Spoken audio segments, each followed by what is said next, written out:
So let's do a recap on my 2 nights out there that you got to see. You'll even notice the cat came to me and wanted to be warm because it was cold, which really kind of surprised me that he climbed underneath that sleeping bag. He knew where it was warm. That's for sure. By the way, I did bring him in that night because I have cat houses on the porch, and they're all heated. So he must have been kicked out, must have got into a fight with somebody. Maybe he just heard my voice and wanted to be with me. Who knows? But I did bring him down into the bunker where he could stay warm for a couple nights. Now we're back up to nice warm temperatures again. But you'll notice in the second night, I was wearing this, which I call it my thief hat. I have another one, you know. I was wearing my merino wool gloves, which really didn't work very well on the second night. I have another set of gloves coming in, so I don't have to endure that again. I do have a pair of these, never used them. The fingers are just too cold, and that's all there is to it. But you're going to find you have to understand what's going on around you. Now, some people will buy a hot tent, they'll buy a stove, and then they'll feed it with lumber. You got to cut all that lumber, and those stoves will burn for maybe 2 hours, and then they die. You're not going to get any sleep. You're literally just cutting wood. Now, if you go both ways, the way I went, and the stove, you really got a comfortable setup, but you got more weight. Now, my Western Mountaineering sleeping bag weighs about 4 pounds, but it has a heavier material. And it has extra down in it too. My pad, my Thermarest pad, is good for minus 20 below.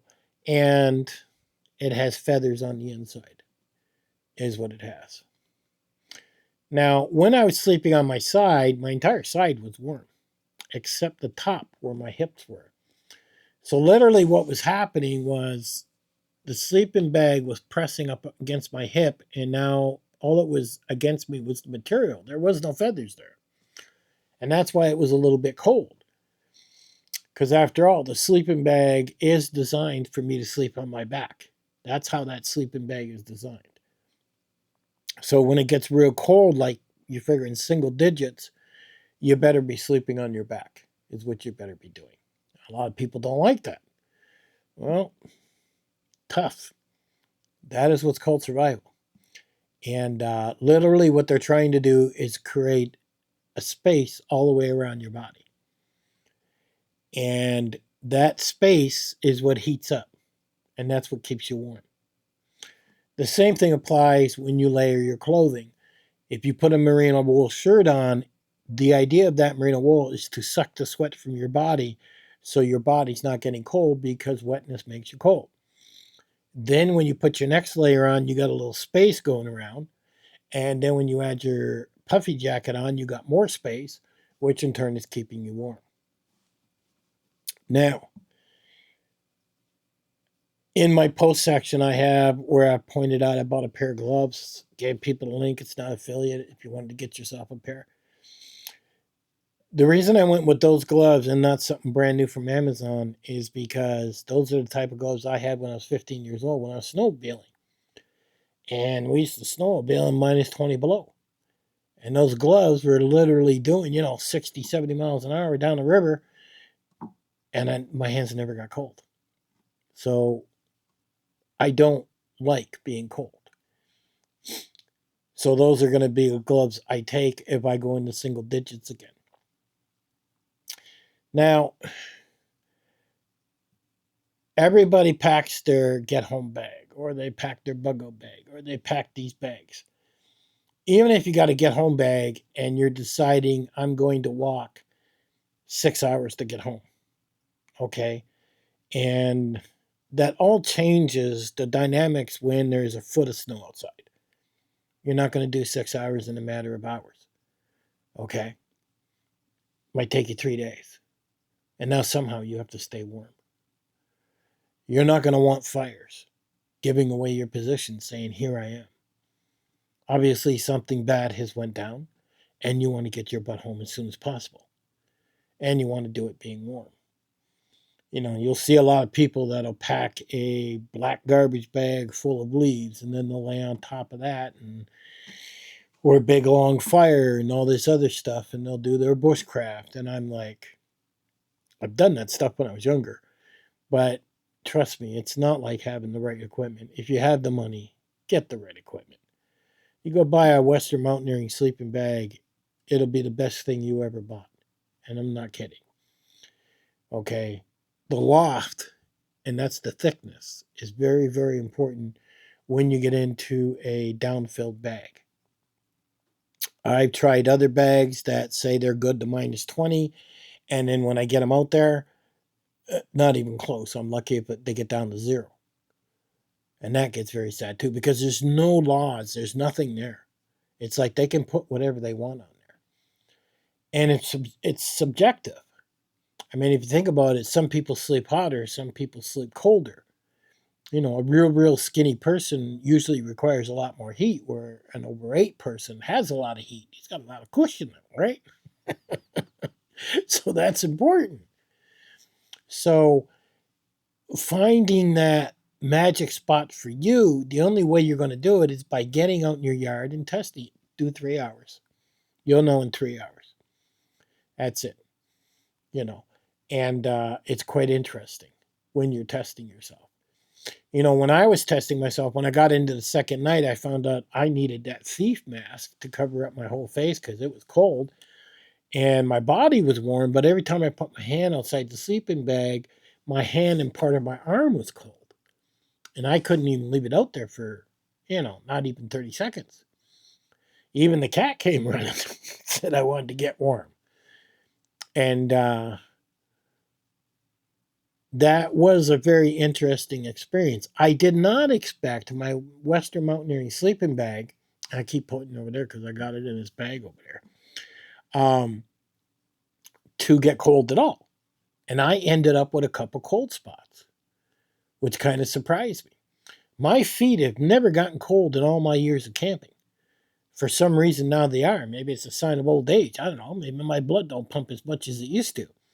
So I'm looking at a pair of booties now. And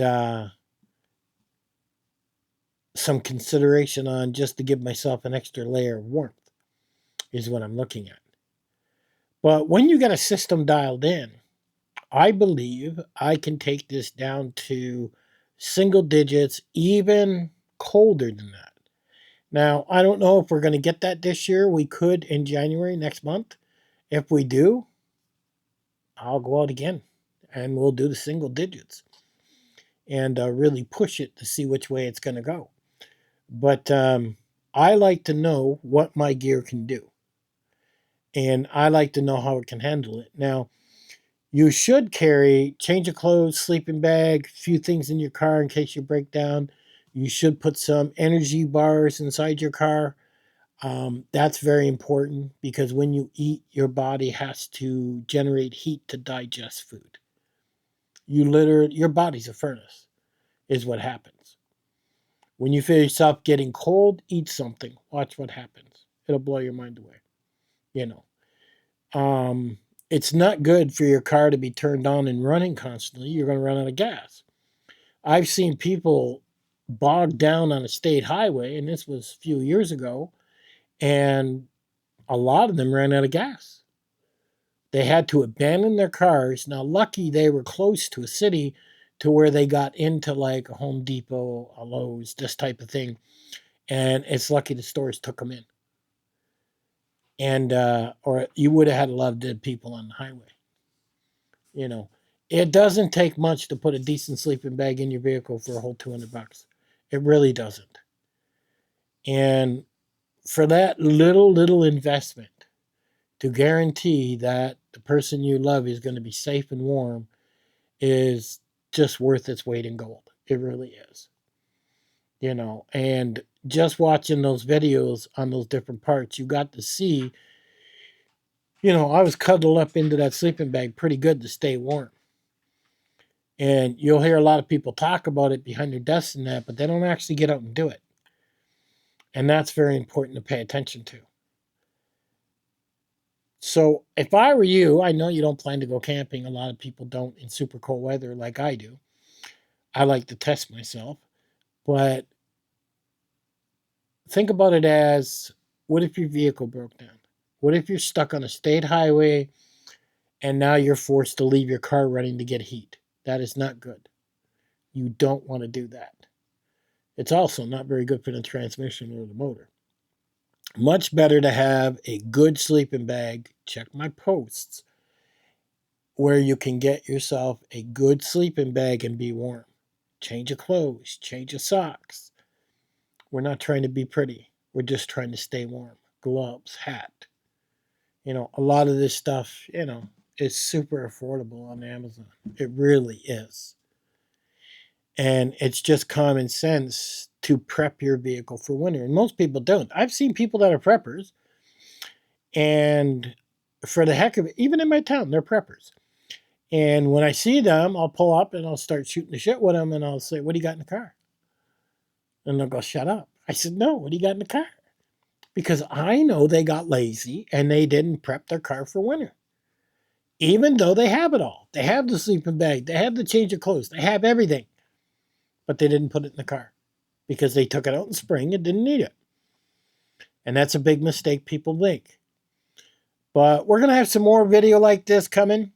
Hopefully we get down to single temperatures so we can see how I do. Go check my posts. I do have some links there where you can get some bank line, pair of gloves, sleeping bag, whatever. Right, you should have.